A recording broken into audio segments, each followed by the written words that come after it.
नमस्कार मित्रांनो, बरेच जणांचे मेसेज येतात किंवा कॉल येतात की सर माझं फिजिकल 47 मार्काचं होतं किंवा 97 मार्काचं होतं आणि मला पडले 45 किंवा 90 किंवा 95 असे मार्क पडले. म्हणजे त्यांचं असं म्हणणं आहे की माझे 2-2, 3-3 मार्कांना मला लॉस होत आहे. साहजिक आहे मित्रा, तुम्ही प्रॅक्टिस करताना पाऊस नव्हता किंवा वातावरण चांगलं होतं आणि आता दिवस चालू आहे पावसाचे दिवस चालू असल्यामुळे काय होतं, ढगाळ वातावरण राहतंय आणि त्यानं आपल्याला बॉडीला काय होतं, पेन होतं किंवा थकवा आल्यासारखं होतोय आणि त्याचाच इफेक्ट काय होतं तुमच्या फिजिकलवरती होतोय. दुसरं एक कारण असं आहे की तुम्ही उद्या फिजिकल आहे म्हणून आज येता आणि रात्रभर तुम्ही असंच कुठेतरी बाहेर दिवस रात्र काढता, त्यानं काय होतंय, तुम्हाला कंटाळा येतोय आणि दुसऱ्या दिवशी पाहिजे तसं तुम्ही रिस्पॉन्स देत नाही.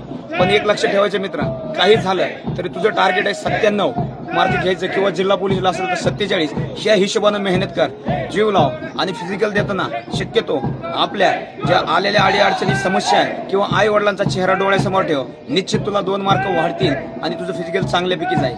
हा व्हिडिओ जर तुम्हाला आवडला, लाईक करा, शेअर करा आणि सबस्क्राईब करा. जय हिंद, जय महाराष्ट्र.